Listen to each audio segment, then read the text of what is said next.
the boundary condition and the real condition can play a huge and important role when dealing with real case studies. Also because we have gone through theoretical calculation, real deviation between the theoretical calculation and real assessment. Also because the clay blocks sample on the one side have been certified by the producer, but on the other side they have been applied not by specialized expertise. So in this case we have also to rest on the skills of the applicant, on the workmen, which have been engaged and involved in the application and the real construction of the real world set. Focusing now only on the insulating material, the deviation between the measured values and the calculated has been characterized by the 7% for the shear pool up to the 45% of the risk, as you are able to infer having a look on the previous results. So, what is the final result we have found? That the thermal behavior of building insulating material and combined with building materials can be quite different from the theoretical predictive one if the production is not fulfilling rigorous rules in terms of composition, production procedures, but also real application and real implementation. Another aspect that you can notice is the importance of the assembly procedures, as I already told you. And so the next step of our study will be mainly focused on reaching and adding the third area of the investigation to our two previous assessments, theoretical, real full-scale models, laboratory analysis, and real assessment on under and no controlled environmental and boundary. So hopefully through the Primura project, which is the acronym of our research frame field, we will be able to investigate also this factor. Thank you.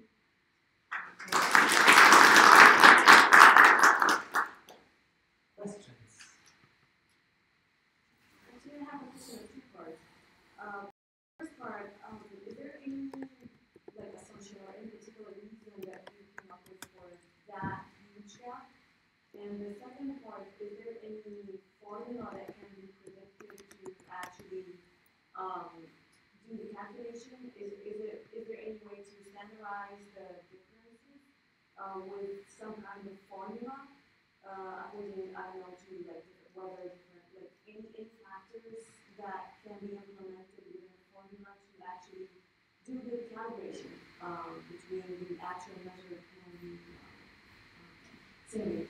Actually, we have already taken into consideration the uncertainty impact of a lot of boundary conditions and a lot of variables. But since we are still now dealing with also the huge impact played by the human factor when applying the materials, assembling the materials, actually we have, until now, we were not able to work out and to define an affordable formula for predicting these area parameters and other variables. When dealing with the huge gap found between the thermal calculation and the real results, of course, we have to take into consideration the position of the position of the orientation of the building, the combination of the different materials with the different insulating layers, and also the thickness of the insulating layers we have to use. this actually, we have tried also to find out the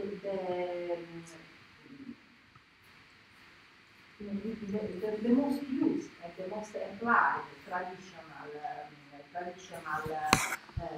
way to work out this solution and to reproduce them on Any last quick question before we move to the second talk? Alright, so thanks again.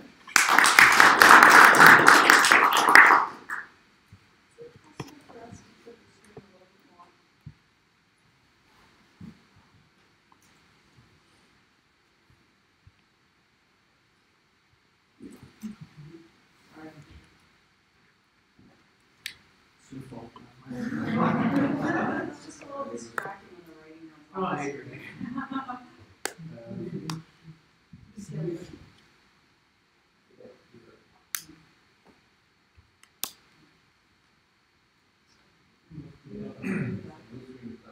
Distracted for you too. Yeah, well,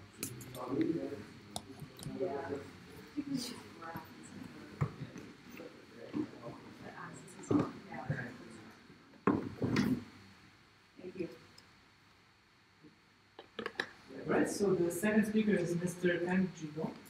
He's a PhD candidate at the National University of Singapore, and he's working on energy economics, low carbon transmission, and sustainability.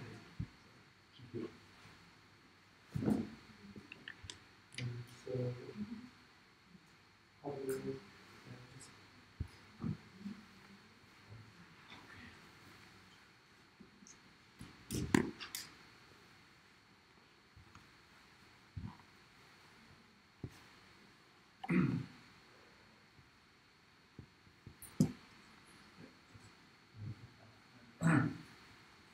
hello everyone. My name is Kang Jidong.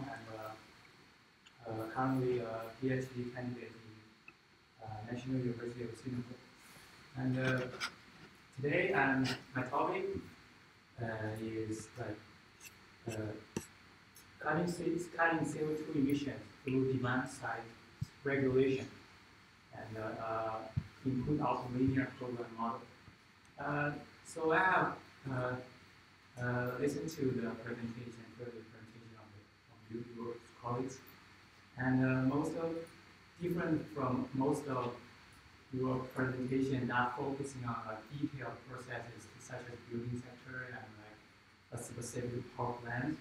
And our study are more likely to use more microeconomic model to address energy consumption problem.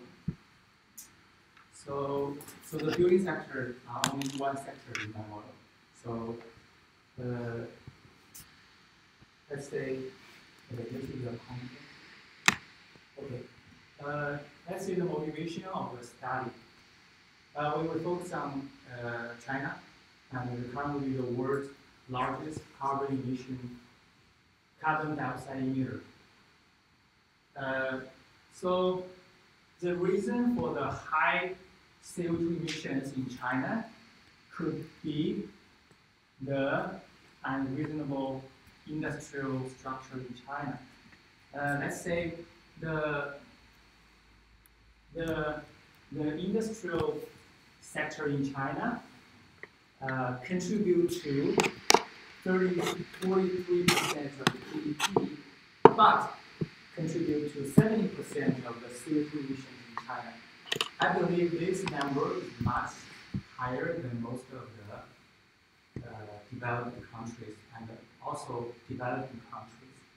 However, the service sector in China contributes to 48% of GDP, but it only contributes to 20% of CO2 emissions. So you can say the economy in China is mainly driven by emission-intensive industries. So the aim of this study is to identify some effective strategies to adjust this industrial structure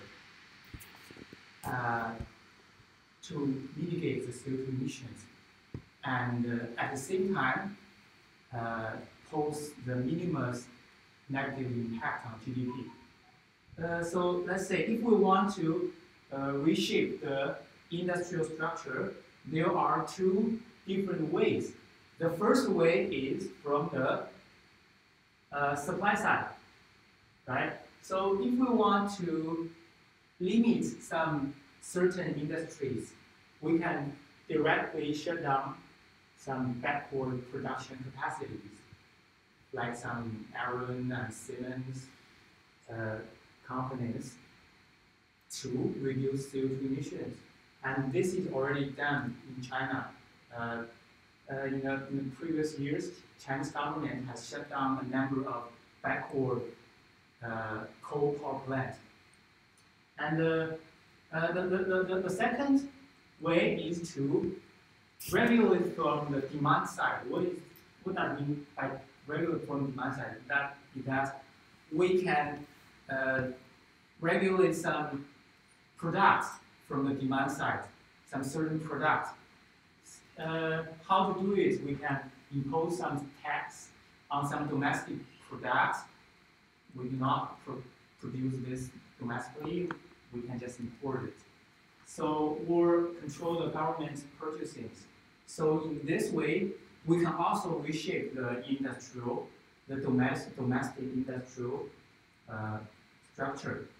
So this study focused on the demand side regulation. Okay, so compared to the supply side regulation, the demand side regulation actually cut CO2 emissions in the entire supply chain of the products. So taking the construction products as an example. So this is the construction products for final consumption. So if we directly cut this domestic product, so it will, if it is reduced, the related industries, the production in the related industry will reduce at the same time, such as like iron and cement and transportation. So in this way, we can reduce the CO2 emissions in the entire supply chain of this product. So taking the automobile as an example, if we reduce the domestic production of automobile, the entire supply chain of this products will reduce. So we can say demand side regulation cuts CO2 emissions as a source. Okay, so clearly, if we cut the domestic products, the economic growth will also be impacted because we produce less. So this study focused on two specific questions. The first one is, what are the impacts of the demand side regulation on CO2 emissions and GDP? And the second one is the most important one is we want to identify the key products that should be firstly regulated in order to reduce CO2 emissions at the minimum decrease in GDP. So that means even though we cutting final demand, domestic final demand will impact GDP, but we can at least find some key products that should be firstly regulated to reduce CO2 emissions at the minimum sacrifice of economic growth. Okay, so it must be admitted that in addition to industrial structure adjustments, some other ways can also reduce CO2 emissions, such as technological advancement and energy efficiency improvement and clean energy penetration, as I mentioned in the previous colleagues. But these measures are not considered in this study. So because we only focus on industrial structure, the most effective way, so we consider these factors are constant. So these are the previous gaps, the gaps in previous studies. Some studies also use the similar tools like input-output model to identify some effective way to adjust the industrial structure, but they mostly focus on supply side regulation, but rarely the demand side. And secondly, they didn't identify the optimal regulation sequence of this regulation, such as like which key products should be firstly regulated. And thirdly, they normally use a single region model rather than a multi-region model. So in this case, they ignore the interrelationship among different regions. So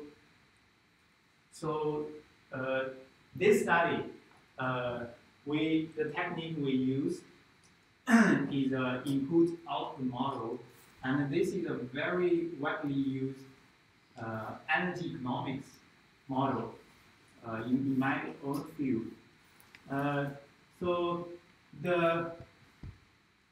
Because as I mentioned just now, if we cut a specific product, the entire supply chain of this product will be impacted.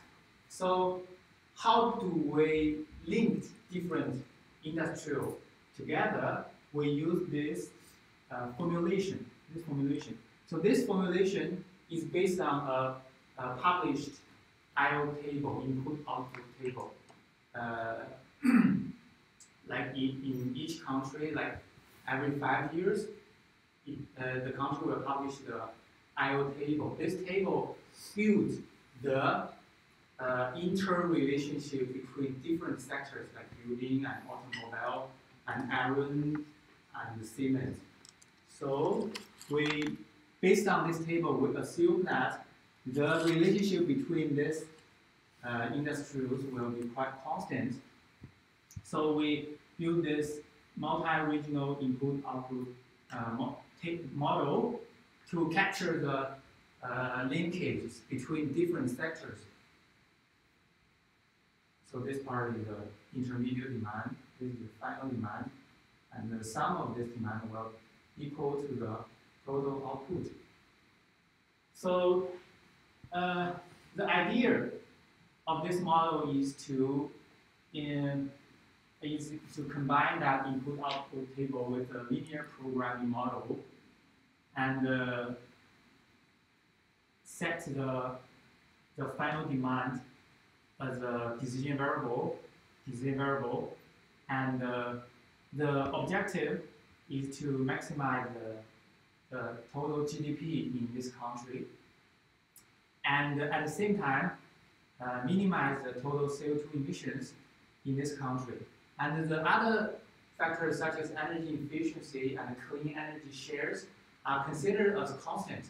So we only cut this final demand. This factor is the final demand vector. It contains the final demand of like automobile and like plastics or construction. So if we cut this domestic final demand, what's the impact on GDP and CO2 emissions? So in this way, we hope to find the these are some constraints and objectives of this model. So in this way, we can find the optimal final demand regulation strategies to cut CO2 emissions. So as a step further, we hope to further identify an optimal regulation sequence. What does this sequence mean? That means we hope to find the key product that if we cut this product, the CO2 emissions will decline at the minimum decrease in GDP. So in this paper, we found that there is a certain sequence of this cutting product. If we're following this sequence, we can always make sure that the CO2 emissions will decline at minimum decrease in GDP. So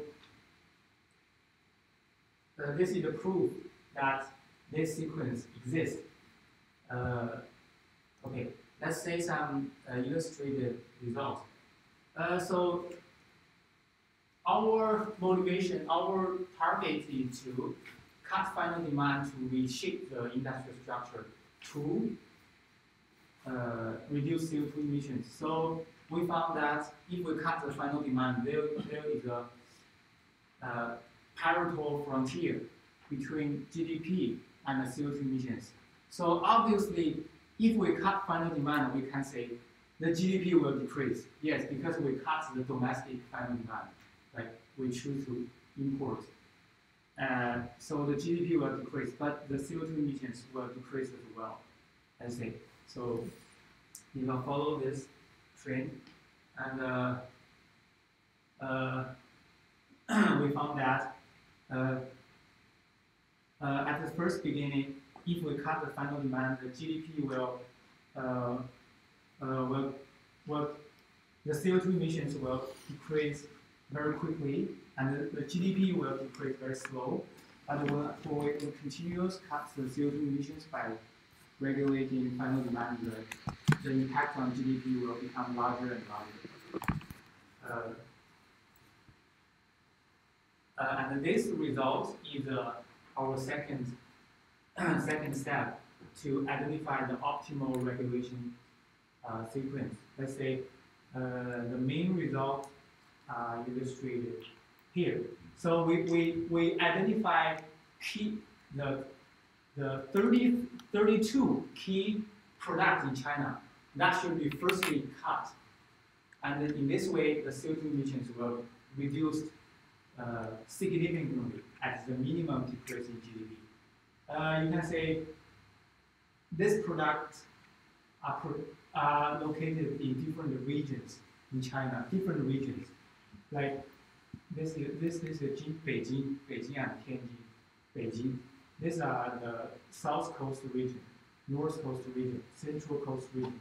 We found that if we cut the metallurgy products and in the final product, the non-metal products, the metal products, the coal mining products in this Jinjin region, it is the most economic way to reduce CO2 emissions. So this is the way to find the key products that should be regulated. So from this table, we can find that as I mentioned, there's another way to regulate from the demand side. So the advantage to regulate the final demand to shape the industrial structure from the demand side is that how to illustrate this?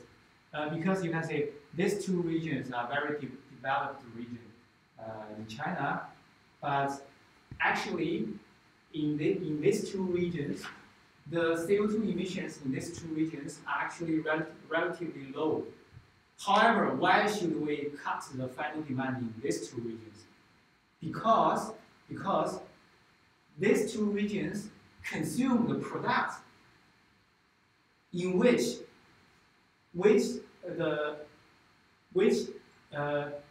are very carbon intensive.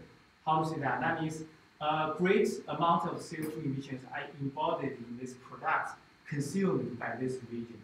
So even though these products are not produced in this region, but we cut down the products in these two regions, the CO2 emissions in the other regions will be reduced. So okay, that's the way. So this is you can say the impact on different sectors by cutting the key products, and these are the impact of the on different regions by cutting the key product. So, in conclusion, this study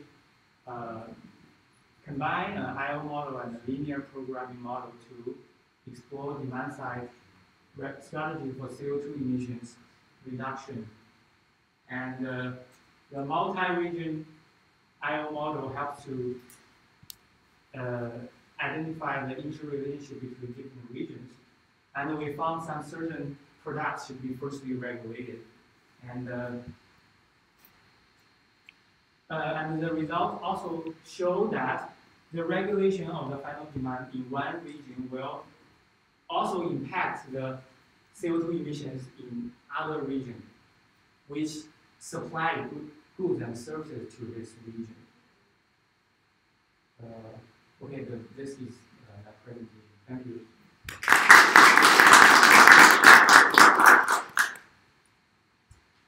Questions?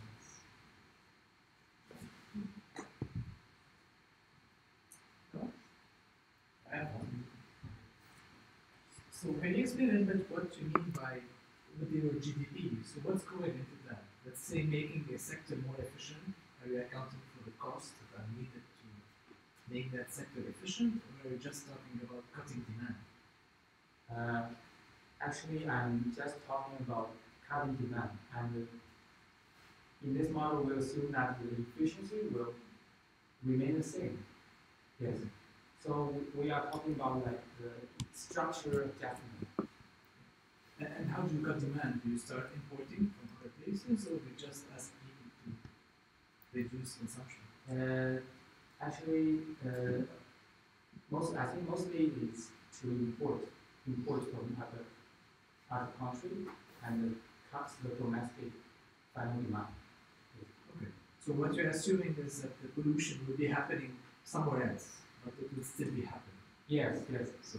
So that means some certain products, it will be a great amount of embodied CO2 emissions, embodied in this product.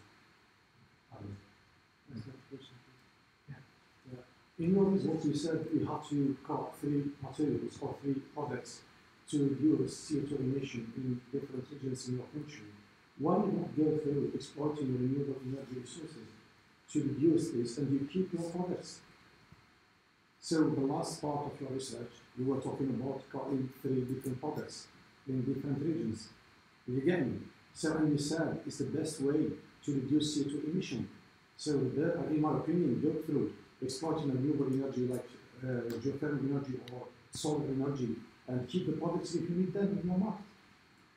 So what's the point from cutting products which people need? Especially if you are making good money from this business. Yes, very good question. Yeah, but as I mentioned, there are alternative ways to reduce CO2 emissions. Not just we need to cut the final demand. Yeah, this may be the last choice. But the industrial structural adjustment is an effective way to cut CO2 emissions. I think it should be an alternative way, except for the energy efficiency and the clean energy penetration. But it is a way, yes. But I think there is a strong competition between oil companies and renewable energy companies, and the policy the government wants, for example, to keep this side more powerful than the other side. This is the debate, because in some countries, even the government, because they're making enough money from oil and gas and stuff like that, they don't want to go to renewable energy. So the best way, in my opinion, go to renewable energy, stop exploiting gas and oil this is the best way. So yeah, because right now some multinational companies like Amabaku, for example, Chinese companies, they start already investing in Africa, in a few countries like Chad and stuff like that.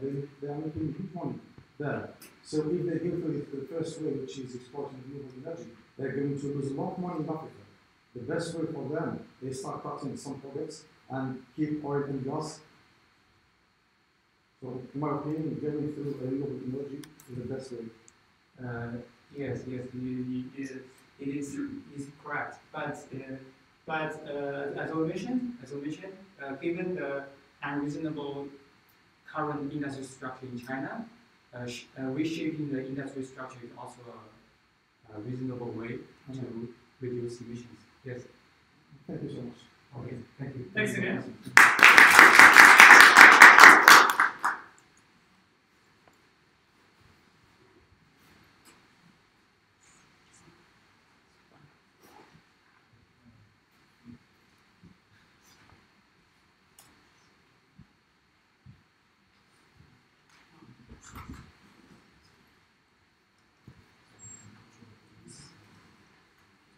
Right, so next we have Professor Iko Tanabe. So I apologize for any pronunciation mistake. He's a faculty of mechanical engineering at Nagaoka University of Technology in Japan. So, Thank you, Chairman. Ladies and gentlemen, good morning. My name is Iko Tanabe. I'm from Japan, Nagaoka University of Technology. My theme is here. Forced cooling technology of machine tool using mist of strong alkaline water for saving energy and environmental safe gas. So, in manufacturing field, saving oil and saving energy is very important for environment friendly. However, machine tool need large quantity of lubricant oil, cooling oil, and large energy for smoothing driving. Therefore, a new forced cooling and machine cooling method using a strong alkaline water mist was investigated and evaluated for environmentally friendly. This is so mist device and measuring system of heat transfer coefficient. So, mist device is very simple. This is a simple nozzle, supply air and supply strong alkaline water mixed here and splashed on it. And the measuring system is ceramics heater, very small, and sandwich using steel plates. The red is thermal coupler. This is there are three kinds of nozzle: tool maker and our original. Our original is very simple. Several water rate, flow rate, and air flow rate. And angle is very angle injection is very important for the high cooling. This is the relationship between the heat transfer coefficient and the mixed condition with water and strong alkaline water and air. So here is only air. This one is theoretical value. And here is strong alkaline water only. Red is theoretical value. That is very low. And so result is maker B, maker A, and our origin. Here is like mist condition. And here is strong alkaline water with air. Little bit different. So in this case, heat transfer coefficient is very high because of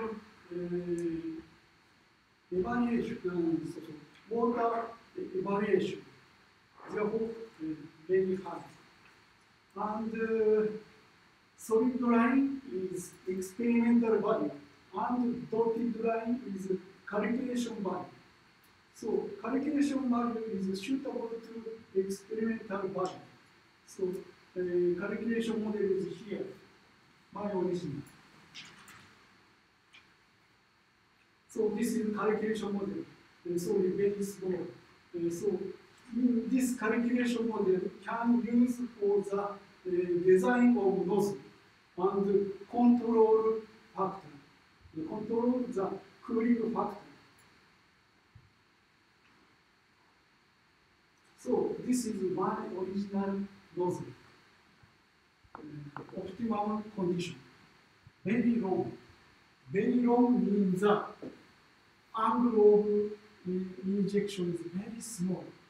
And inner diameter is very small. Because this cooling part is concentration using this nozzle and this small diameter. Alkali water's 2 liter per minute is maximum value. Here is also. This is optimum nozzle specification. If this is maximum value, if you use more high capacity, cooling current is more big. This is device limit.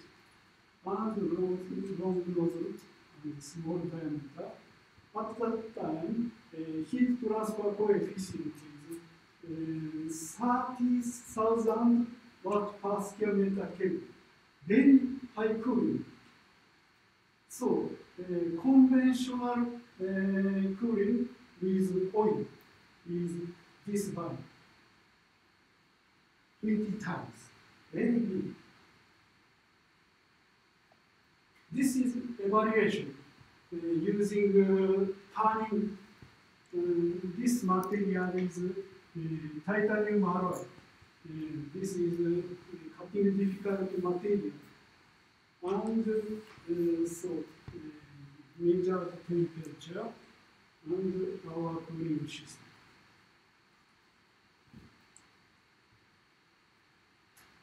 This is two temperature: dry, wet, and strong alkaline water using nozzle Mecha B, Mecha A, and our original. So our original nozzle is very small temperature. That is 1/3 of dry cutting. Very cool.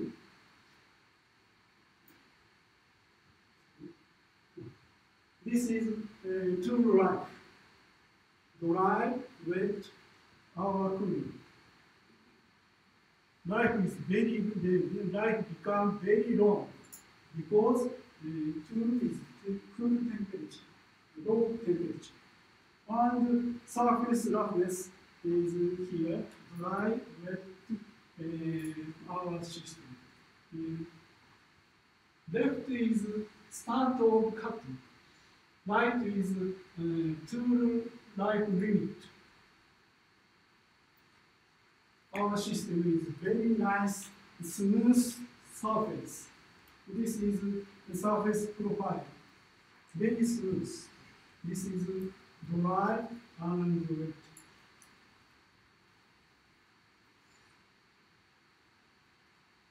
So, finally, very easy LCA.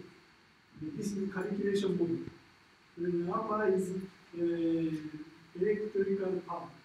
Lower is oil. So this is Japanese company, from Japanese company. And upper is conventional wet cutting using oil.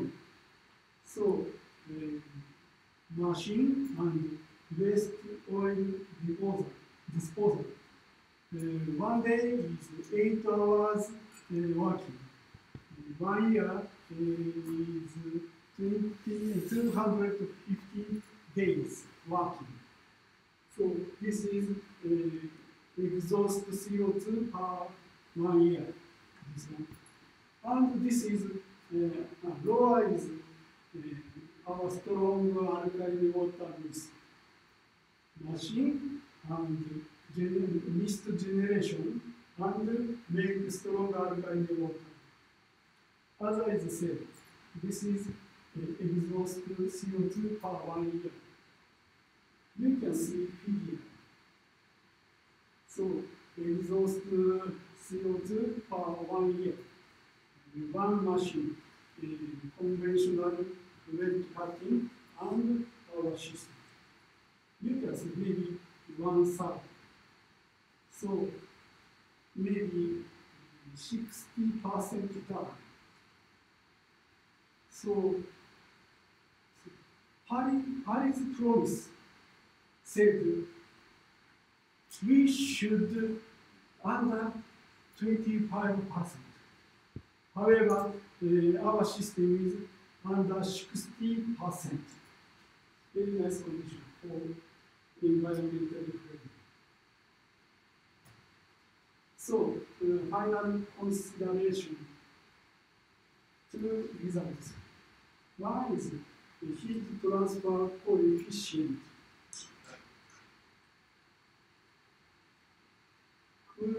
Forced cooling is very quick, 20 times. And CO2, exhaust CO2 is become 37%, 6% over done, very quick. Everyone like each result. However, strong alkaline water mist can perform both at once.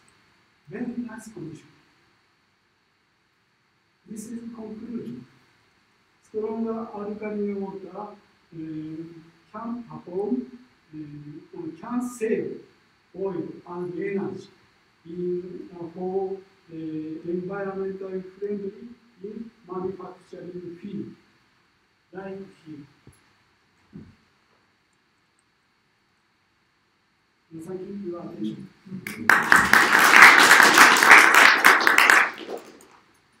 We have some time for questions. So I'm okay with awkward silence. Thank you for your presentation. I have one question.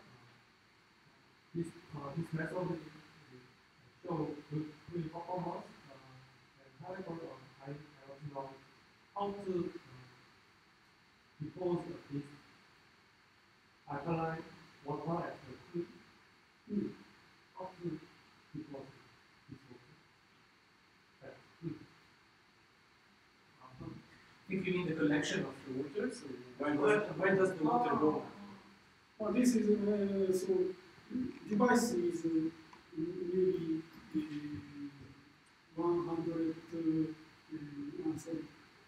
million yen. You get, and this machine makes 20 liter per hour making. But once the water hits the machine, where do you collect the water? Do you collect it and reuse it? Only this is like the red cup. Same. Same. I have like 3 different questions. So the first question, in table number 4. Yeah, you said the machine works just 250 days per year.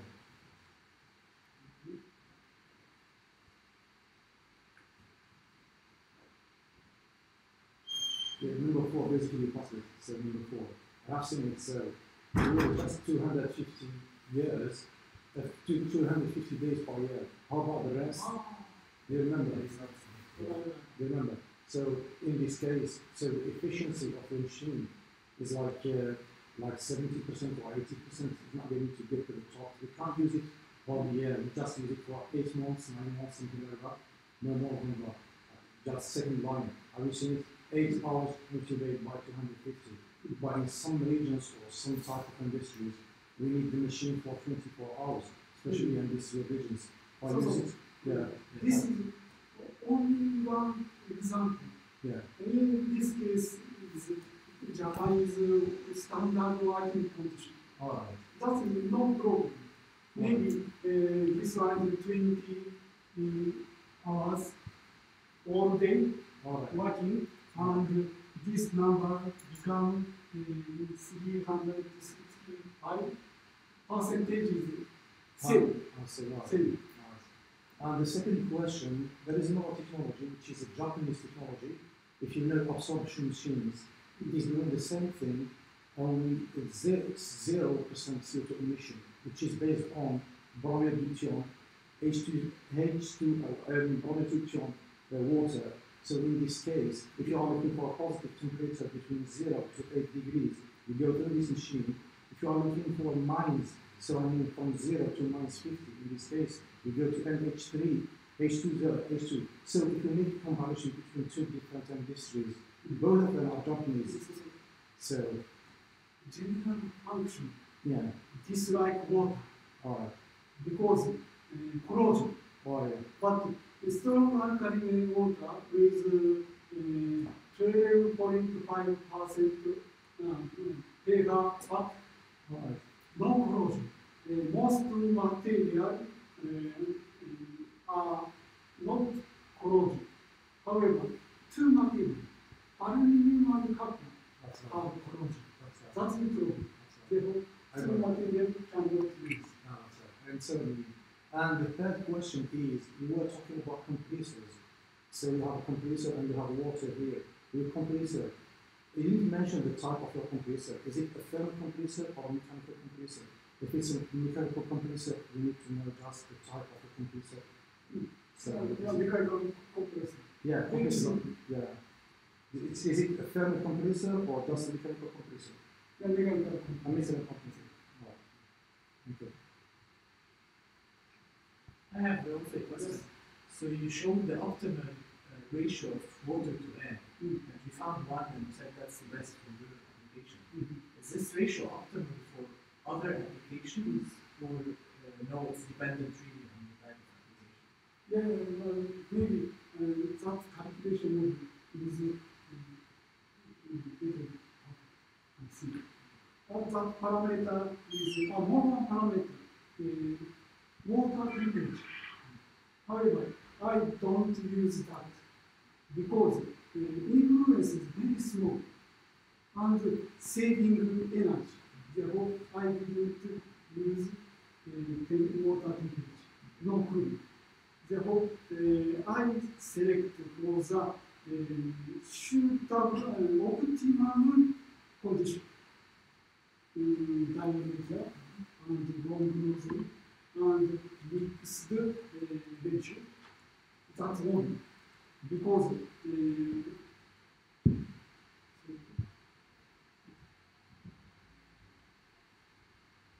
very sure. Therefore, I believe this calculation. How about the cost of a system like this? Maybe you didn't calculate it. Yes. How does it compare to the traditional oil-based? Yes. Maybe near this cost. No, but the economic.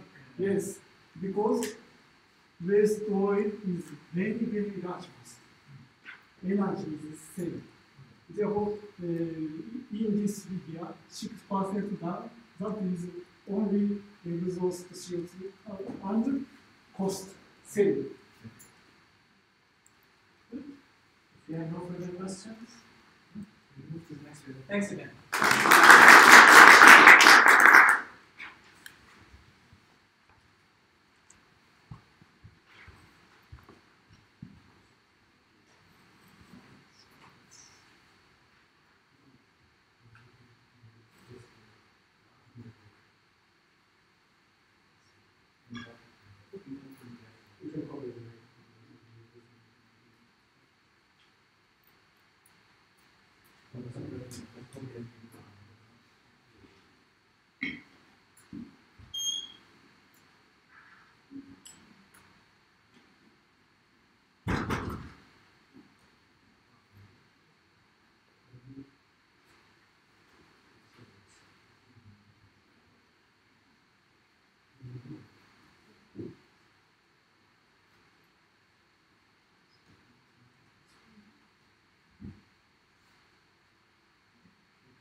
Right, so the last presenter is Dr. Alexander Ustimenko. He's the CEO of Plasma Thermics R&D. And he's also a leading staff scientist and head of division of the Research Institute of Experimental and Theoretical Physics at Kazakh National University. So, Thank you very much. And good afternoon, everybody. In this presentation, I will present our experience in plasma fuel systems for energy efficiency, cooling, and thermal power plants.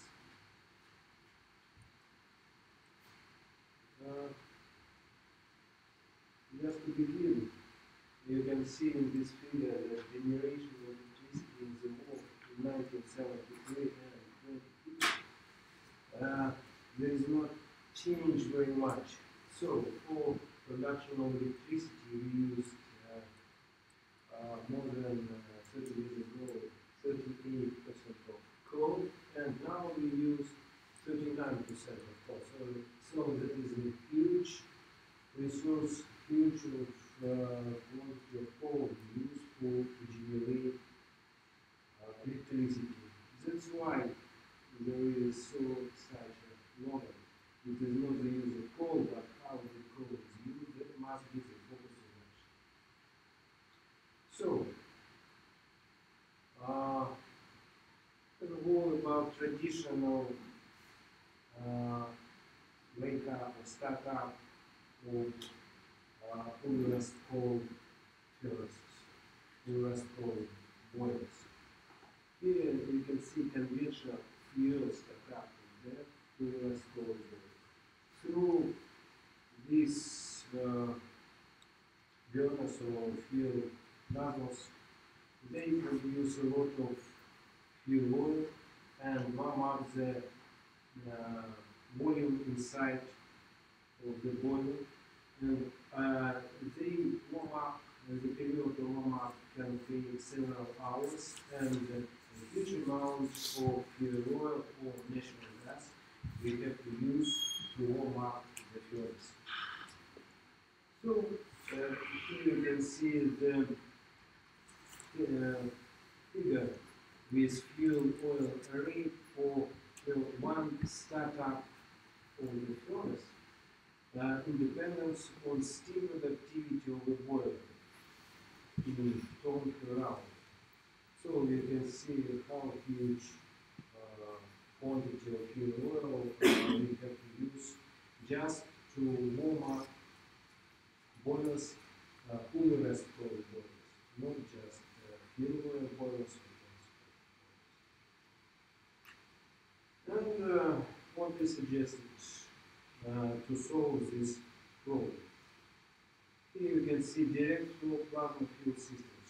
Really, that is a direct flow burner, Ulrest coal burner, but equipped with plasma torch. This technology is based on plasma thermochemical preparation of coal for burning, and it allows substituting of gas or fuel oil by coal itself and use it for startup of the boiler. Here you can see this is playing with the furnace. That is a plasma torch.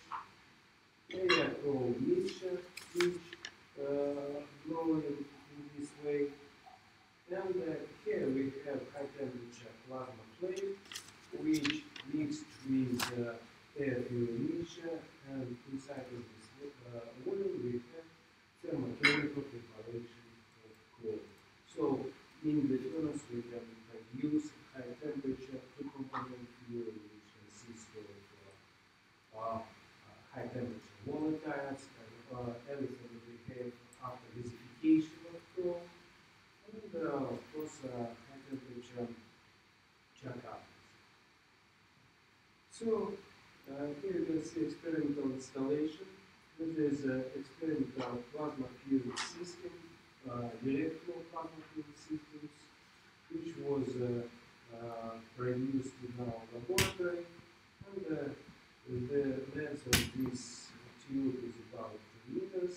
It is a plasma torch of 200 kilowatt power. The Ulrest coal bunker. And here you can see how it works. plasma torch power was 100 kilowatt. All consumption through this tube, with this polymer fuel system was 1 ton per hour, and measured temperature of this flame already 1120 degrees centigrade. And here also it is written measured composition of gas at the exit of this plasma fuel system. So you can see here a lot of hydrogen, CO, and this flame can be ignited and steadily even in open area, but in the furnace it can work even better. So plasma torch is the main element of plasma fuel system. What is a plasma torch? It is cathode, anode. So because it is a DC, the type plasma torch. Between cathode and anode we start an arc, and with that we blow air, and in the exit of this nozzle of anode we can produce high temperature plasma flame. Here you can see a plasma torch in action. So the temperature of this flame in the exit of the plasma is about 5 to 6,000 degrees. That is just to show you the dimensions of this plasma torch. It is 200 kilowatt power. The base of this plasma torch is about 25 kilogram. Length is about half a meter, and the diameter about 25 centimeters. So it's a rather small device and rather simple. There are different plasma fuel systems. It depends on the burners which are used in thermal power plants. For example, there are two main types of such burners. That is vortex burner and accordingly vortex plasma fuel system. So the air, secondary air and primary with air mixture goes in swirling inside of the inside of these burners. And as you saw already, direct flow plasma fuel system, which we use for direct flow burners, coolers for burners. The principle for working of plasma fuel systems is the same in both of them. Air combination goes to the high temperature plasma flame. Inside of this chamber, we can produce high temperature to component fuel, which can be ignited inside of the furnace very stably and to work instead of fuel or natural gas. And on the right figure, you can see just calculations, what we can produce and why this fuel can be ignited inside of the furnace. That is a thermodynamic calculation of thermomechanical preparation of this flow. So in temperature about 1600 degrees, we can see that in gaseous phase we mainly have nitrogen, of course, because we have air, CO and H2, the main element. So that is a synthesis gas, that's why this fuel can be ignited and be burned very slowly. So there are some examples how we can use plasma fuel systems just to produce the tap for coolers for boilers. Here you can see we change traditional burners by plasma fuel systems, and they start work like a few nozzles inside all the furnaces and can produce startup. That is another layout for plasma fuel systems just for boiler 640 ton per hour of steam productivity. It was done in GCESD2018 plant in Russia. Four plasma fuel systems were equipped instead of traditional gas coal burners. And one more layout of plasma fuel systems at a boiler of 420 ton per hour steam productivity, that is in Almaty, Kazakhstan thermal power plant 2. Instead of 3 burners, we used 3 plasma fuel systems, and 3 burners were traditional burners. And using this scheme, we could start up the plasma, using these plasma fuel systems, we could start up this boiler. Here you can see just a scheme of this boiler, and these two and these furnaces were equipped with plasma fuel systems. And during startup, we could see through the looking window.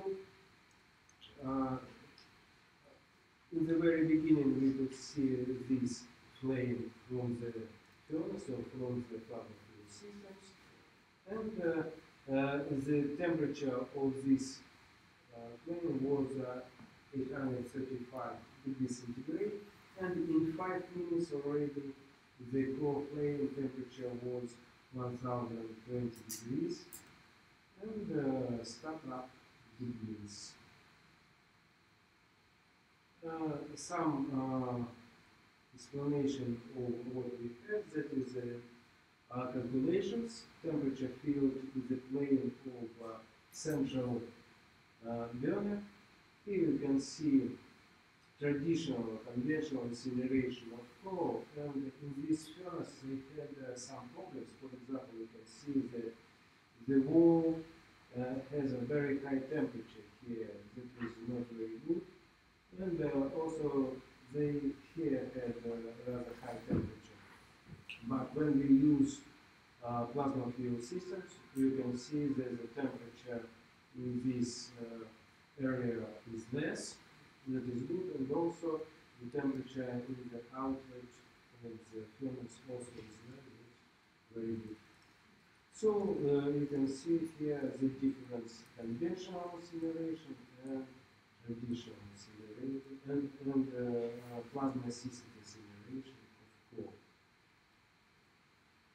And some parameters at the exit of the boiler furnace during plasma fuel systems use. Here you can see the column with traditional combustion of coal, temperature at the exit of the furnace, concentration of oxygen, CO2 concentration, NOx, and carbon. And when we use 3 plasma fuel systems, instead of gas coal burners, we have all parameters a little better than traditional combustion. And that is experimental figures. Plasma A, we got it in our laboratory when we did some experiments with plasma-aided coal combustion. And you can see that nitrogen oxides can be reduced when we use plasma fuel systems, and they can be reduced up to 2 times. And what is not usually at the same time, we can reduce unburned carbon at the same time. So unburned carbon was reduced 4 times when we use plasma torch, 4 for assisting of combustion tool.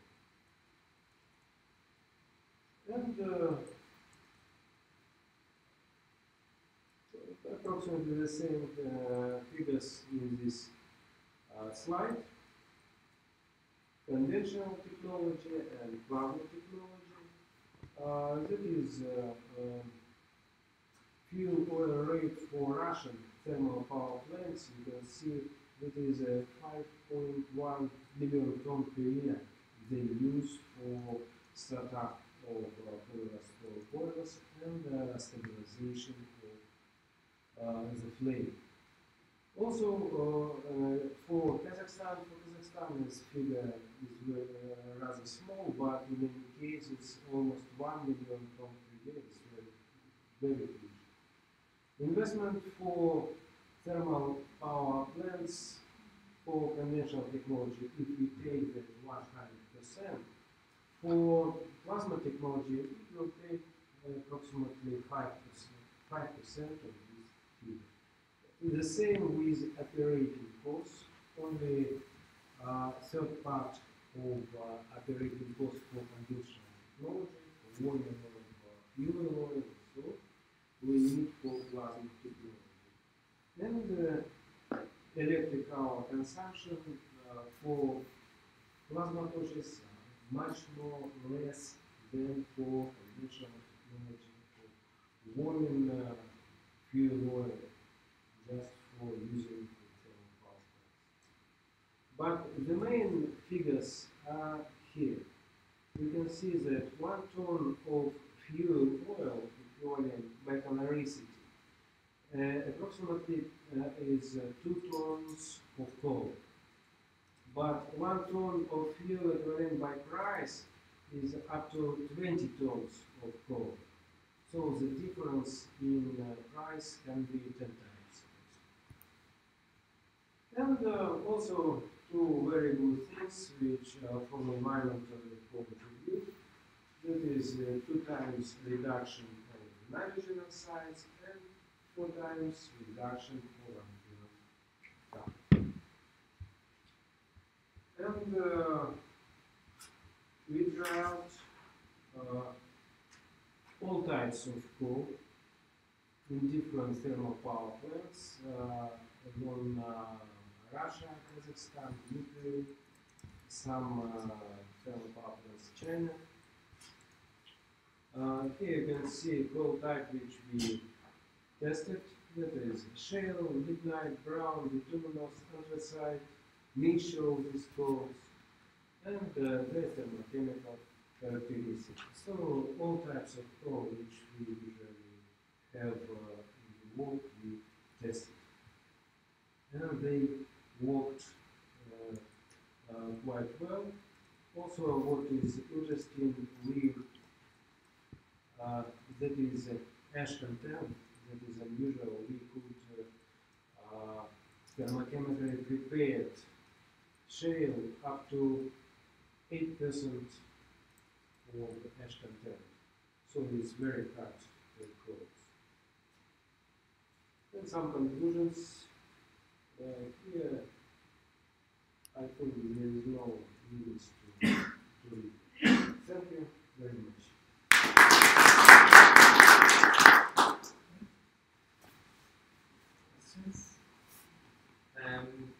Thanks for the talk. You showed that your plasma technology reduced the amount of nitrogen oxide. Yes. How does it do it? Okay. As you know, nitrogen oxides can there are 2 different nitrogen oxides which we produce in boilers.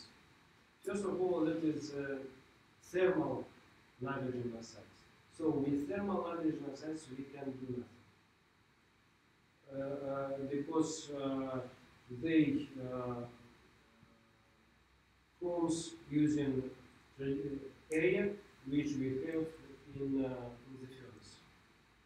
But the main part of nitrogen oxides which we produce in thermal, in the boilers, in the furnaces, that is a few nitrogen oxides. All fuels and coals, of course, they have nitrogen inside of coal. And few nitrogen oxides, that is exactly oxides which produce from that fuel, nitrogen which consist of coal or volatilized from coal during its warming. So, traditionally, when the process goes in the furnace, nitrogen goes from coal together with all volatiles during warming of this coal, and around this coal a lot of air inside of the furnace.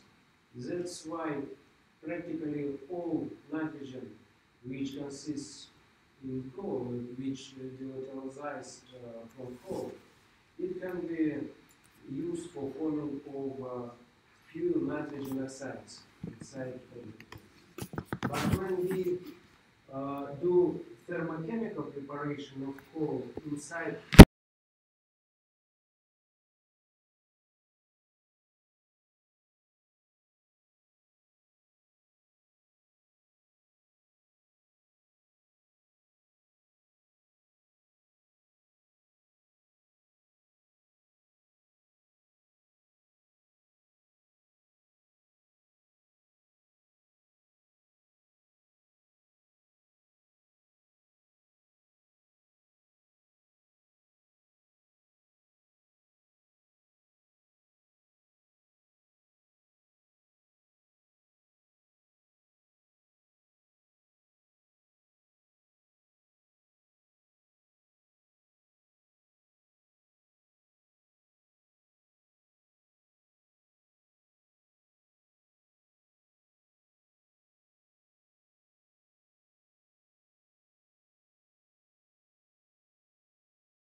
So Salman and Almani. We still have 5 minutes into Ah, okay. away from the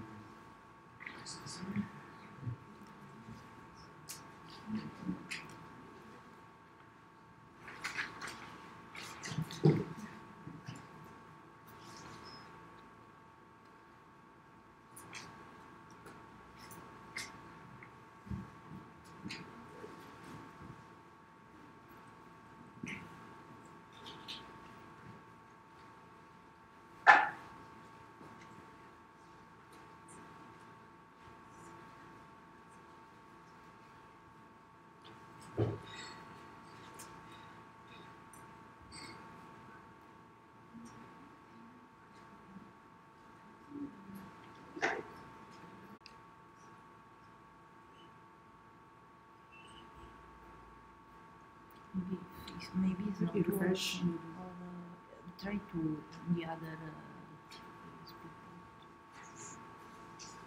Okay, okay. Copy that.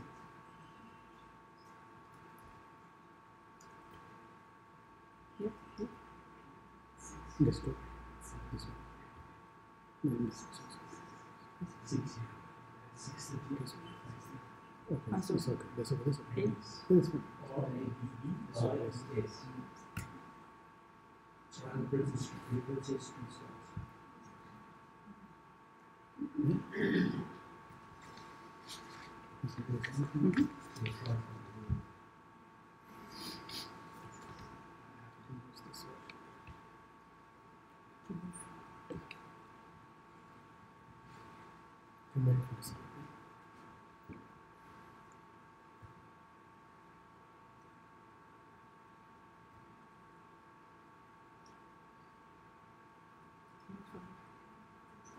No, that one's working. You want to full screen? Yeah. Okay, one second. I see. This is it.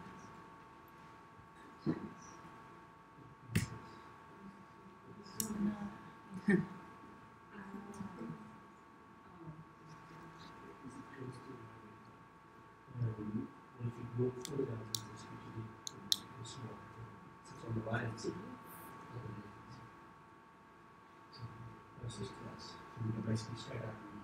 So you can Do it directly. Because it's on the right. The mouse is not working. yes, it's Full working. stop. Yeah, but you can go through the different. Ah, okay. You can go. Yeah.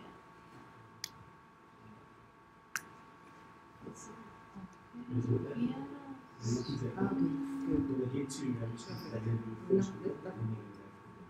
No, no, like the cup, the glass. Right? Ah, yes. Yes, this one. Okay.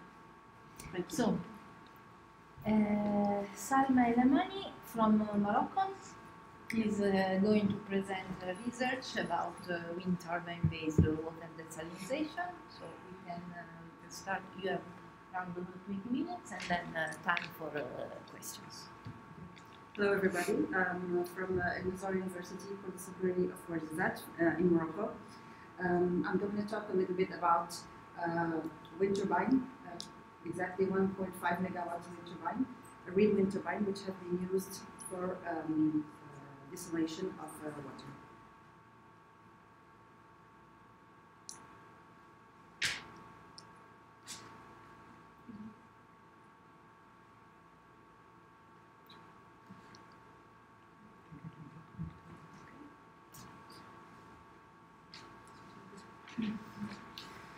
So why do we need fresh water? We need it, of course, for economic expansion, for agriculture and food, for public health, but also for to improve our quality of life. All water is not fresh, so we need to desalinate it. And as you know, 75% of the Earth's surface is covered by water. Everybody knows that. But 97% and half of this water is oceans, and only 1% is available for drinking. You know that 80 countries suffered from water scarcity by the mid-90s, and that's why 1.5 billion people lack really access to drinking water. So it's a real problematic that we are focusing today about how we can use this not drinkable water, how to desalinate it and make some clean water using some techniques that we're going to show in this presentation. So let's see a little bit about the water cycle. So the water cycle, as you can see, we have 4 major stages of water. We have the evaporation, the condensation, and the precipitation, and then the collection. In this picture, we can see that water can be found either stored in oceans, which is the water storage in oceans, but also we can find the groundwater here discharged. Also, we can find water storage in the atmosphere, which is precipitated into snow runoff to steams. Here we have also the surface runoff. We have also the steam flow, which is conducted by evaporation of fresh water storage, but also we have water storage in ice and snow. So this is the famous water cycle of our planet, and in this water we find some water which is not clean, which is not drinkable, and we need to desalinate it. So a very simple process diagram of this desalination process is given on this picture. If we feed this process with the salt water, we can use either the vapor or the brine. And here, if we follow this path, we have the vapor, which is transformed into water by condensation. Then it moves into a membrane to have the drinking water and then the clean water. But we have also the other path where we have brine, and then we evaporate this brine. We transform it into water by condensation, and then again we can have here the clean water. From the two processes, we have a waste tank. So the waste tank is something essential in each desalination process. And in this desalination process, here we have the membrane, but this is not the only desalination technique. We have at least 3 desalination techniques, and in this paper, in this work, we're going to focus on the reverse osmosis technique. So here we can resume the distillation technologies. As you can see here, we have 3 major distillation technologies. The thermal, or using the membranes, or other techniques like ion exchange. In the thermal technologies, we have crystallization or distillation. In distillation, we have also 5 for technologies like the multi-flash, the multi-effects, vapor condensation, and freezing, and then we have the crystallization in terms of freezing, hydration, and we have here the membrane. And the membrane techniques, we have the reverse osmosis and then the electrodialysis. So in distillation technologies, we are going to see first the thermal desalination processes, which is similar to the natural process here. As you can see here, we have the water, and this water is heated, and we use here the evaporation and the collection of this water using another cooling water, and then we can produce water and then brine. An example of this thermal desalination process, we have the multi-stage flash desalination, which use multiple boiling chambers kept at different atmospheric pressures. So we have to deal with the temperature and with the pressure to have the wishable amount of water. And then the salt water enters the system, and it is boiled and evaporated in each chamber. The process used clean water and brine. So here we have this scheme represents approximately the natural process cycle.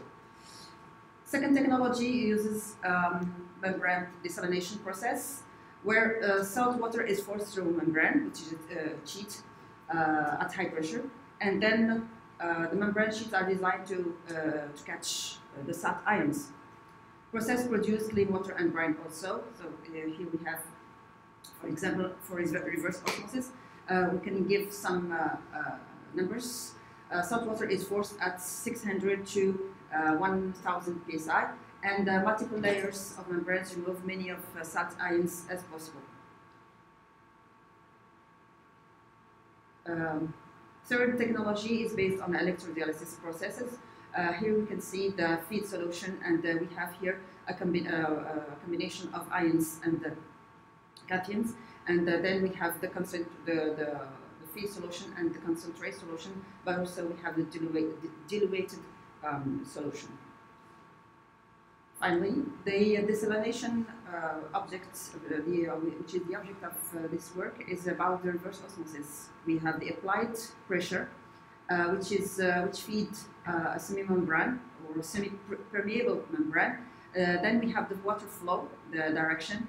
We have here salt water and fresh water, or pure water, and between them we have the ions which are captured. So in this paper we combine renewables and desalination. Renewables and desalination is something important in terms of how we can deal with the intermittency of renewables and the desalination process in terms of specific energy, because we have to know that for each desalination technique we have to respect and to care about the specific energy, and each desalination technique has a specific energy. Many projects of desalination process uses renewable energy, but in Morocco it's a new experience, and here we have a contribution in terms of study how we can deal with the wind energy in the desalination process. What about Morocco? So in Morocco, because of the high energy demand to Europe, and dependent to Europe of our energy needs, Morocco has launched mega projects since 2010 in terms of capacity of electrical power from renewables. For example, as an example, I can say that for 2020 we are aiming to have 2 gigs of wind, 2 gigs of hydro, and 2 gigs of solar coming from renewables. And in 2030, we are aiming to have 52% coming from renewables. I'm sorry, because it's written a little bit in French, but I'm explaining in English what is written. So what we can retain is that for 2030, we are aiming to have 52% of renewables and for example, by 2017, last year, we have reached 35% of electrical power from renewables. Sorry, not renewables. Yes. So Morocco is the great place in Africa, and for the solar project we have here, we have identified five sites of solar energy, and basically we are aiming to have CSP and PV modules. So we are more focused on concentrated solar power and PV. So the first place where the mega project of, if you have heard about the Noor station, it is in Ouarzazate, so the city where I work. And in this city we have launched a project of 500 megawatts from the 2 gigs we are planning to have for 2030. And then we are actually doing the same for these places. So we have 5 places for CSP, where we have a high potential of solar irradiation in Morocco. The second renewable source in Morocco is about wind. Here we have also some places in blue, which are places where we have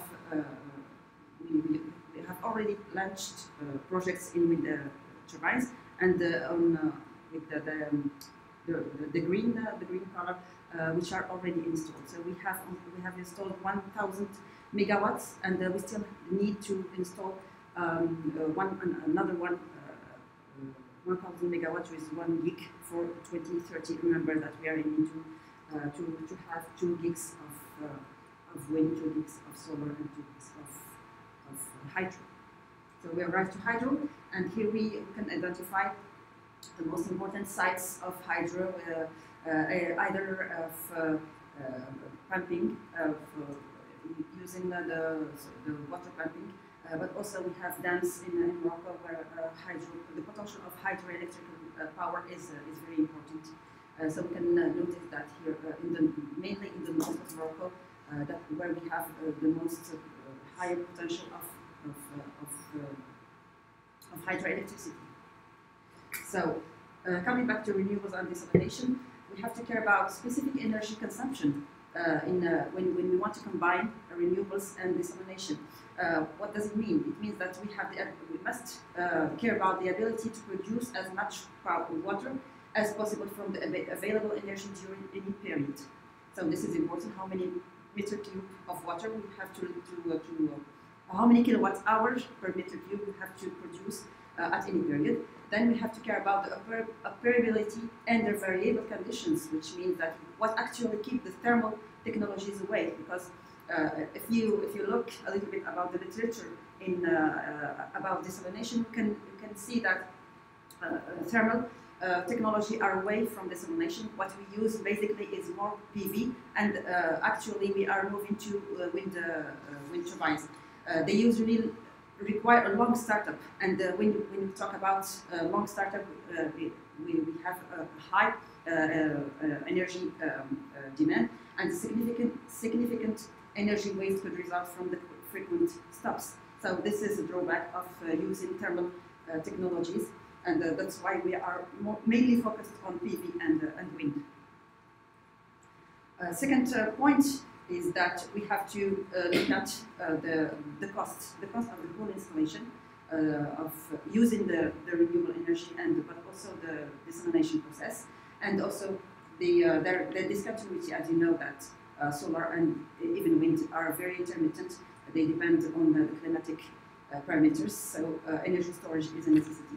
But here again, we have the storage. If we are talking about big capacity or small capacity, it depends on how much kilowatt hour per meter cube we want to produce, and what is the cost of the whole installation. So in this work, we are combining the study of wind power, 1.5 megawatts, which is a real wind turbine. Basically, I'm an electrical engineer, and my PhD is in electrical engineering and wind turbines. So I did a a study of a real wind turbine connected to the grid via power electronics. Not exactly this one, because this one is based on bridge diode rectifier and then DC-DC converter. So this bridge diode rectifier is replaced by an IGBT power converters associated to a diode. So this wind turbine was studied in terms of aerodynamical point of view, but also in terms of the flow of power, of electrical power to the grid. So here, for example, was the grid. So this wind turbine was simulated, and then the experiments of the experiment results was validated by the modeling and the control of the whole system. So the aerodynamical parts, but also the flow of the DC bus, the power converters, and the connection here to the grid. So here the grid is replaced by a DC bus, then another DC-AC converter, which is connected to a motor pump that is used for the reverse osmosis module. So we have here a motor pump which is fed by the DC-AC converter, and here we have the backrish water, which can be also ocean water, salted water, and here the operation of reverse osmosis to give the drinkable or the clean water. So this system was previously studied, and then in this work, basically in this work, we have combined the wind turbine to the reverse osmosis module via the equations of the flow rate and also the pressure, but also the electrical power was involved in this work. And here we have a simplified model established under or performed under Simulink, MATLAB Simulink software. So I'm going to translate here. So here we have the wind, which is the major entry of our system. We have here the wind turbine system, the 1.5 megawatt system, and here we have resumed the equations of the reverse osmosis membrane, which give us the flow and the pressure, but also the power, the electrical power given from the wind turbine. So we have simulated this system, and here in this work we are showing basically and highlighting how the wind variation of the wind, speed of the wind variation affects the power. Here we have the flow rate, here we have the power, and here we have the wind speed, and you can see that exactly how the wind speed is behaving. The exact variation of this wind speed affects the flow rate, but also the power applied to our reverse osmosis system. As an example, desalination around the world. Here we have Jubilali desalination station in Dubai, which has a capacity of 140 million gallons per day, and it opened on June 2010. So this is the famous desalination project in the world, shown as an example. So this work has been performed with have been performed in order to highlight first. So it's a contribution to show how the wind speed applied to a wind turbine affects the osmotic pressure and the flow through the reverse osmosis membrane. So this was highlighted by this work. For the next step, storage would stabilize the pressure. So we need to stabilize the pressure, but since a minimum of pressure is required, we have to be able to produce fresh water through the reverse osmosis system. We need a pressurized water tank, and this is going to be treated for the next phase of our work.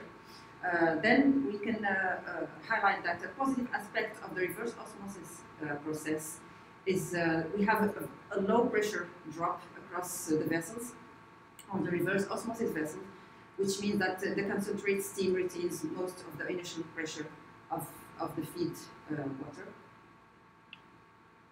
And We can use also an energy recovery device, and this energy recovery device is efficient almost the time for up to 96%. So here we can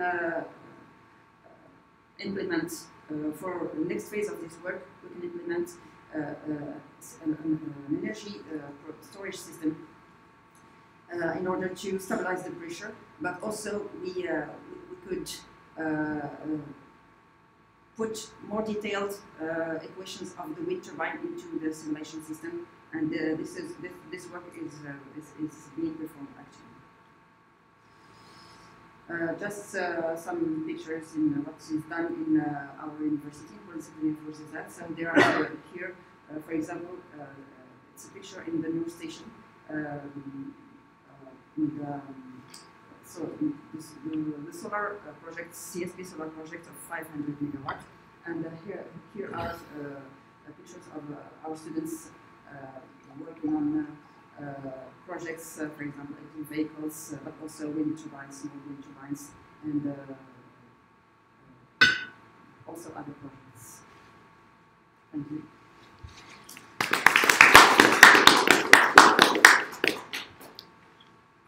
Question?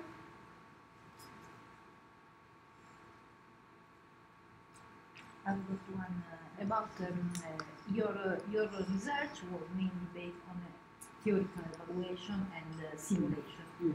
Have you also thought about the possibility to realize, starting with a small size plant, in order to implement these technologies? Yeah. Yes. As I said, so the wind turbine, the wind turbine is a real wind turbine. It's 1.5 megahertz. It really exists. It is in Belgium. So work has been done on this wind turbine to validate experiments, but only from the electrical point of view, which means how the wind turbine affects the grid, how the grid affects the wind turbine. The aerodynamical parts was also validated. Other results. The part of desalination water, it's a good question to how we can implement. But for a real wind turbine, yeah, we have to emulate maybe because we are in Morocco, so to bring the real 1.5 megawatt from Belgium. It's impossible. No, I'm talking about a smaller scale. Yeah. Scale. Yeah, I think it would be a good idea for the future. It's a very important topic. Yeah. Also, Yes. you have shown in Dubai. Yes. Coming from Dubai, we can perceive how important Yes. is the water use, and actually the importance of the salinization process. Yeah. For example, there was a project in our university about how we can desalinate water, but using thermal process, not reverse osmosis. So the reverse osmosis actually is under simulation, but a real realization of desalination water based on thermal technology was really done. For example, we have we've taken some roses, and from these roses we have produced water of rose. I don't know if rose water, which is used for skin, for medical use, and this realization was based on thermal desalination. Thank you.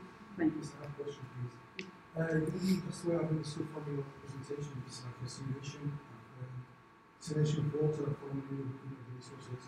As we know, the climatic parameters are more stable and the necessary agents are largely what's going on there. So, just in case if the temperature is not stable or the wind is not stable, are you able to produce the same amount of water which you need to deliver? If you have to face a deficit, how can you cover this deficit? Yeah, this is the role of storage in case of no wind or in too much winds, and it depends also of the installation. For example, in this wind turbine, we have it's a big installation, and 1.5 megawatt, and the storage could be batteries for the wind turbine. but the drawback is the price, is the cost of the batteries used for the storage in the case of because 1.5 megawatts is considered as a high power of wind turbines. For this system, basically we use flywheel for storage or hydrogen. Because some scientific is just combined between two different systems, Yeah. solar energy and wind energy. Just in case if the solar radiation is too low, we go through wind energy. And we do everything on time. This is one of the most important things. But the problem is when we convert energy from DC to AC or from AC to DC, we have to take on consideration the energy loads, so we have to go through this point. So in my opinion, if you combine between two different systems or three different systems, when you lose solar radiation, you get wind. When you lose wind, you get biomass energy. In this case, the big country like about 40 million, they need a lot of water, clean water. If you store it or you save it with the time before you use it, you have to refill it again. So you are going to do the same process for the second time. Yeah. So this one, for example, if you want to destroy just one liter, you are going to do it twice or four times. And it exists, by the way. This hybrid system exists already, so we can use solar and wind. That's what I'm saying. I want to see them here in my presentation. Yeah, I was showing my work. So probably next edition of this. Thank you.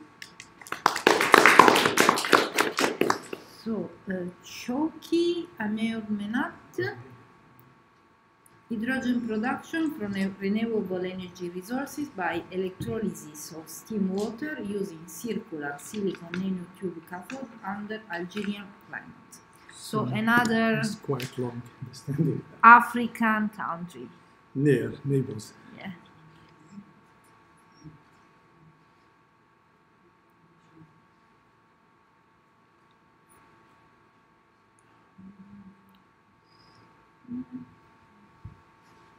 So for copper uses Yes.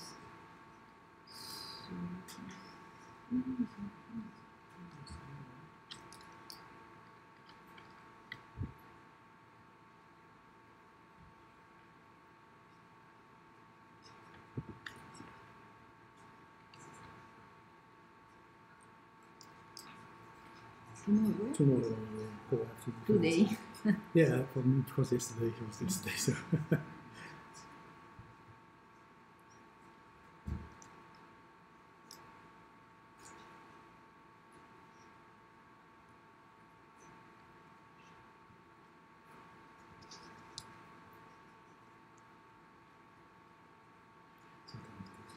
Yeah, also because the PowerPoint is not ready.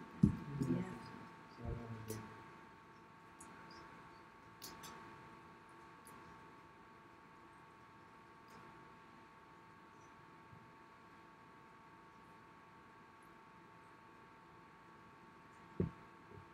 So this is one. So then we go ahead This is one. and previous. This is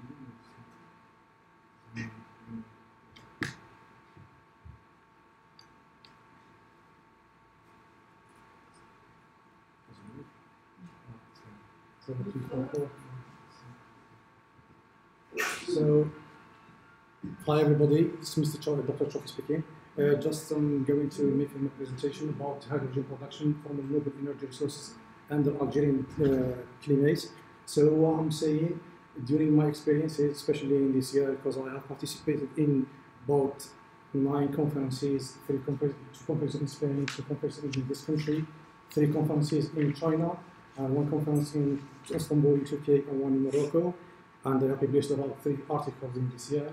So I got this way of research from my professor Kamal Toumi, who has developed the fastest, the quickest robot in the world. He gave me a good idea. He said, if you want to involve in this business, in research, you have to go through developing a patent first. When you develop your own patent, from it get results and start doing your research. So during my experience in this year, I have got some more application of renewable energy resources for reducing CO2 emission all over the world. It's a big problem because the energy efficiency for PV solar panels is around between 12 to 25%, and for thermal power plants is just between 42%. So the idea here is just to develop a new clean energy, which is hydrogen from another renewable energy, which is solar energy in my case, and the organic units. So I have divided my research into 6 main points, which are air production, renewable energy resource, and organic units, hydrogen production from renewable energy resources, proposed model which I have developed by myself, and my experience, results, and discussions. So let's start by description something about organic units. So this is the point here, as we see on organic map. So this point, which is the highest point in the country, and this one as well. So this point, if we explore it properly, under the modern technology, which is based on nanowires technology, like PV solar panels, that small point is enough to cover all the world by electricity. So right now we start thinking, because the distance from this point to the north of the country to start distributing electricity, especially we have the joint program with United States of America, with Germany, and another project with Japan, and the third project with this country.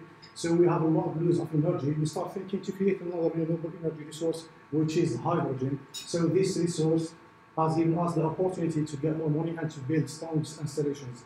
So, as I said before, renewable energy resource for hydrogen production, but the main things, as you know, most of research know that, there are about 55 renewable energy resources in the world, but we speak just about 5 renewable energy resources. We speak about solar energy, geothermal energy, wind energy, biomass energy, and just some type. The point is, we link always type of renewable energy to the business. If the business is not profitable, so we can't go through it. The point from under our organic unit, we have solar energy, wind energy, geothermal energy. So the solar energy were the most dominant part in the country. We have 2 different systems. We have PV solar panels and we have thermal solar panels. So if you go to PV solar panels, we have 3 different technologies: monocrystalline, multicrystalline, thin films, or nanowires technology. If we go through the second positive power for us, because it saves a lot of energy for us and we make good profit on it, we go through 2 different systems, which through public solar systems as known CSP, or we go through power tower solar systems. And this is one of the most important parts for us for producing hydrogen. And from that, we go straight away to wind energy. We have very, very important places around the country. And geothermal energy, we have the second best geothermal resource in the world, after the first one, which is located in Iceland, where the temperature arrived up to 95 degrees. So we can produce electricity easily without problem at all from geothermal energy. And from the electricity which we get, we go straight away to alkaline electrolyzer and we produce hydrogen straight away. So as I mentioned here in these 2 different figures, so we have seen the strategy of the government for the next decades between, up to 2030. So the government has implemented a new program to start using CSP, because the energy efficiency is between 40 to 45%. However, the solar PV is between 12 to 25 with the dust and the risk. So we are giving to those a lot. So we get, in the real world, we got about 8% to 15% maximum. So in this case, we go to the wind energy as well. So we try always to combination between different renewable energy sources is one of the best solutions to cover the energy needs which we need in the country for producing another clean energy, which is hydrogen. As I mentioned here, solar energy or PV solar energy has taken the major part of the country, which is around 61.7%, and the rest is just less. However, here wind energy is taking 22%, which is positive for us to produce hydrogen. So this is the plan by 2030. We are going to produce about 12,000 megawatts of energy to cover what we need, especially Algeria is a rich country of oil and natural gas. That's why we have the turbine, and we have the proper installations. We don't need to invest a lot of money. So as I said before, for solar PV, photovoltaic solar systems, we have different technologies. We have monocrystalline, we have multicrystalline, we have thin films. There is another technology which is coming soon, which is based on non-wires technology. Well, this technology has given us a good result, especially because the energy efficiency is between 25 to 30%, and the technology is more advanced than before, and the price is as well is very, very good. So, and regarding the second type of renewable energy sources, this is a program which I have developed before. So what we have done, we have developed the systems, the simulation systems, and from the systems which we have developed, we made this real example which is existing in the city of Rodea under Argentine climate. So we have two different ways to produce hydrogen from renewable energy resources. In this case, we just use this technique and we go through the general system which is based on producing hydrogen from thermochemical cycles. There are a lot of ways how to get, there are a lot of cycles, but for us, the best cycle is CH4 from 2 bar to 25 bar. The temperature is between 700 to 1000 degrees. The advantage here, we use the helium. The helium has a fluid, a thermal fluid in this case, because just when we inject the helium, we have 200 degrees. And when we start injecting the helium in our installation, we get here, and Algeria is a rich country of CH4. So instead to sell or to make convention but CH4, we go to hydrogen because it's much better for the environment and for business as well. So this technology has given us a good result, especially when we use the tracking systems, because sometimes the temperature is about 45 to 50 degrees, and last year 55 degrees Celsius, so which is very, very warm. So some people, they can't survive in that area. So from the spreading system, what we got like the thermal or thermal efficiency of the studied system when we have like an temperature in Kelvin. So the thermal efficiency of the helium varies mass flow rates. It varies from 0.8% when the temperature is 300, which is very, very good for us. So to 1,300, I mean to this here, the percentage is around 8. When we reach the temperature, we reach temperature 1,300. Which is good because basically it's rarely when we go to this point. Basically we take around this one is up to 50%. So and PV systems, they are talking just about 10, 15, 12, 25 maximum. So thermal energy is one of the best solutions to produce hydrogen. If we go to the second experiment for the experience which we have developed, if we compare it here, the flow kilograms per second, and we see exactly what's going on, it's the same thing. There is something different here when you see here. The theoretical efficiency is around 8% here. Here, the real thing is around 35%, which is slightly different due to the environment and the weather and stuff like that. So we can't control the environment, we can't control the weather. And the second system which we have developed, we passed through modeling a lot of programs, and we have developed this system which exists in the same city, the same place, the same area. And this just for one go, which is producing hydrogen from a different cycle, which is CuCl cycle, and temperature from 25 degrees to 500 degrees. So the first one was from CH4, and the second one was from CuCl cycle. And the difference between two different systems, I mean, the solar energy, the first one, the second one. So there is a massive difference because the thermal fluid is different fluid, because we can't go up to 1,400 degrees. So that's the point where we have changed the thermal fluid, and we kept the same design. However, this model is based on a deep research which we have developed under Algerian climates. So here, from this, I mean the previous system, just power tower, as I said, power tower solar systems. What we have developed, we have got like the general or total receiver thermal efficiency, which is 86%. But how do we get this energy efficiency? Because it's rarely when we get it.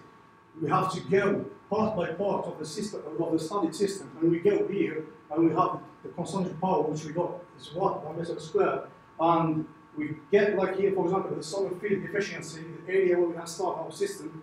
The solar energy efficiency is about 72.17%, when the temperature is up to 880, which is very, very good for our environment to produce hydrogen, because sometimes we need just 500 to 600 degrees, no more than that. So this itself is a result of the deep research which we have developed. Basically, the first figure, the second figure, which you have seen before, so this is the result, the first result and the second result, where we can get the energy efficiency. So from this research, we have got the first model and the second model. The first model, we got the energy efficiency is 42%, and the temperature should be more than 826, but basically for hydrogen you need just 800, from 500 to 800, it depends on the thermochemical cycle which we select. So for the second system which we have developed, so the energy efficiency is always 86.55% and the temperature is 515. So if we have a list of thermochemical cycles and we want to develop, we have different solar systems. If I want to use, for example, one system, I go through the first one. If the temperature is low temperature, I go to this one where the temperature, the energy efficiency is 86%. If I need, for example, if the cycle which I want to use, it needs 1000 degrees, I have to go to this one. So it depends on the cycle which I have. So, and regarding here, so for example, it's the same part, so just one explanation. The reason for selecting CH4 in the first system and CuCl in the second system, because if we want to produce 1 kilogram of hydrogen, we need 165, which is 165 megajoule by kilogram of hydrogen. So if we want to produce a CuCl cycle from power tower, the power which we need is 195.7 megajoule per kilogram hydrogen. So the point from selecting the thermochemical cycle is always based on how much money, how much energy we need to develop 1 kilogram of hydrogen. I think this one of the best design or models in general which we use in thermal solar energy for producing hydrogen. The reason is, here for example, I have developed these models by myself and I have seen that in this first slide case, the energy efficiency is 42%. The second case, parabolic dish is about 70 to 80%. If I go to the third one, which is power tower, is 86%. If I go to the third, linear furniture, is 50%. And the temperature, I have different temperatures. So if I'm looking for something which is around this area, automatically I go here. If I'm looking for something which is upper than this one, I go here. So the energy efficiency comes late, because if we go through PV solar panels, the energy efficiency is always around 12 to 15%. However, in my case, I have always bought this amount, which is brilliant for me. So, as a result of my research, I got like producing hydrogen from renewable energy sources. It should be through thermochemical cycles. Why? Because when I compare between different, which I have right now, because I have millions, thousands of cycles. Here, if we more use cycles, thermochemical cycles, we get that CH4 is the best cycle in terms of producing hydrogen. Why? Because here, what I need to produce 1 kilogram of hydrogen, if I want 1 kilogram of hydrogen, I need just 165 megajoule. All I need, for example, if I want to produce from this cycle, I need for 1 kilogram of hydrogen, I need 1,255, which is higher than what I'm looking for. So when I compare between different thermochemical cycles, I went to the first one, which is CH24. I know the temperature is too high, 700 to 1,000 degrees. I have already the system, which is common to the side case. If I add the second case, I went to the second one. So from 165 or 195 is the best systems which I have developed. And regarding the wind energy and Algerian climates, still Algeria is the biggest country in Africa, and we have massive, brilliant places where we can produce electricity from the wind energy in different positions, especially in this point or in these different points. So we can cover all the country by wind energy, and from these ones we can get hydrogen through water or different processes. So in terms of geothermal energy, for hydrogen production, we have this resource which is located north of the country. This is the second best geothermal energy resource in the world, where the temperature is always 95 degrees. So it's easy to get electricity without pumping water really. So here,